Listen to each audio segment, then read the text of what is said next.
and how I grew with being unconscious and worshiping through basketball. How many of you guys are athletes? So almost everyone out here. So I'm a basketball player at Indiana Wesleyan. I'm a sophomore, and one of our biggest things this past year was focusing on unconscious. That was like our theme for our team this past year. And we really wanted to grow as a team throughout the year in this idea of what it looked like to be unconscious. And like Coach Clark read in 1 Corinthians, Paul basically says he doesn't care what other people think of him, but he also doesn't care what he thinks of himself. I don't care what people think of me, but I also don't care about what I think of myself. And I know this is a huge area, and this is hard for all people, because I'm guessing we can all admit we care what other people think of us, right? And to take it even a step further, we care what we think of ourselves. And I think if we're being honest, for a lot of us, the person that's hardest on ourselves is us. And as an athlete, I know this is a huge struggle because you feel like you always have to prove yourself to someone. Whether that's a coach or a teammate, you feel like you're always having to prove yourself and prove that you belong, prove that you're talented enough to be playing. And we can get so wrapped up in thinking of ourselves and how we're doing and thinking about what the coaches think of us and what our teammates think of us. And like I said, this past year we were challenged by our coaching staff to adopt this idea of unconscious and try not to think so much about ourselves. And if we look back at that verse, not caring about what other people think of us and what we think of ourselves,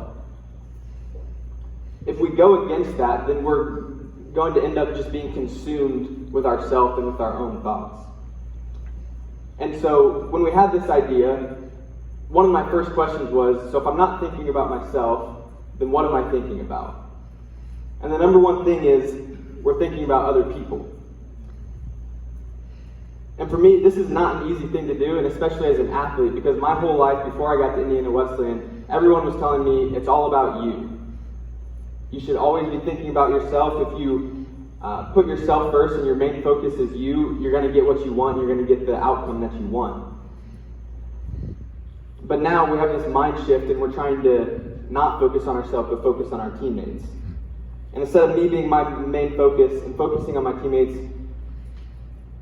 I didn't really know what that looked like, but I kind of just went for it. And I learned along the way that it could be a lot of different things, but how I kind of tried to attack unconscious was just encouraging my teammates, or bringing energy, talking to my teammates, helping them in areas that they needed help with. And when I did this, and when I truly wanted to see them succeed more than I wanted to succeed, I discovered two things. One was that I enjoyed the game so much more than I did before. And the second one was that I played so much better than I did before. And I think this same thing can be true with our relationships as well.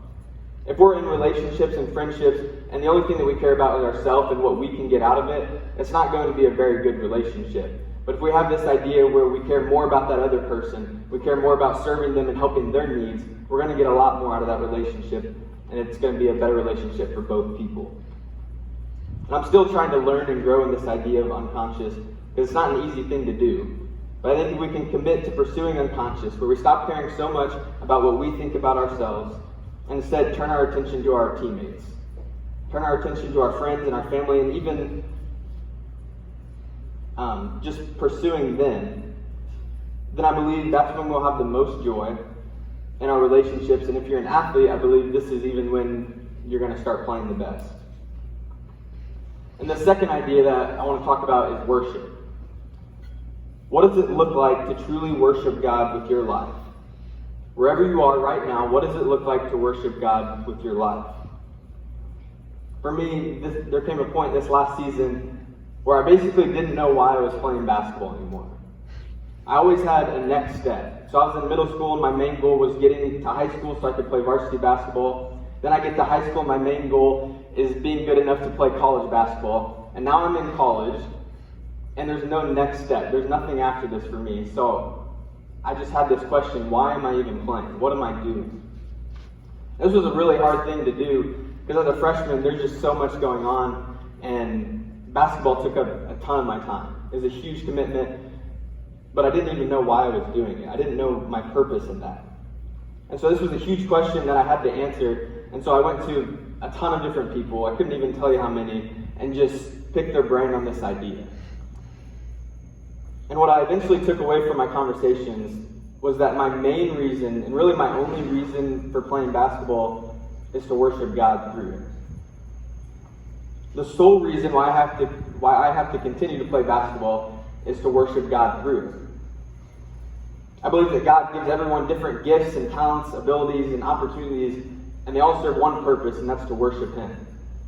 We're all created for one thing, and that's to bring God glory and praise.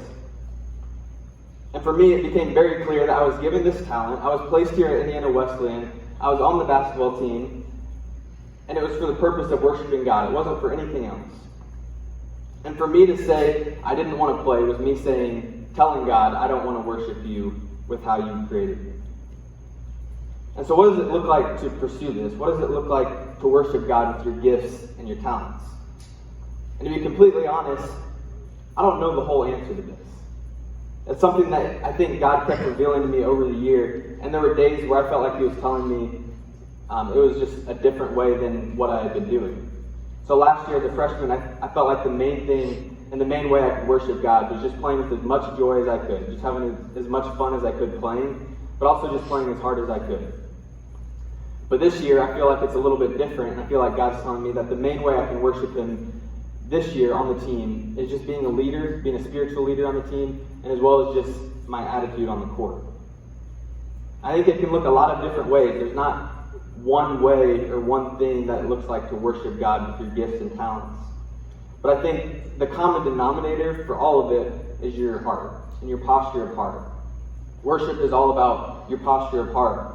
And for me, a way that I would do this to kind of set my heart and remind myself why I'm playing was before every practice and every game, I would pray just a similar prayer. And I would basically say, God, I just want you to be glorified through this game. I want people to see you through how I play. I want to lift your name up in the lights and not my own. And so what I hope you guys see here is just that we're all created differently.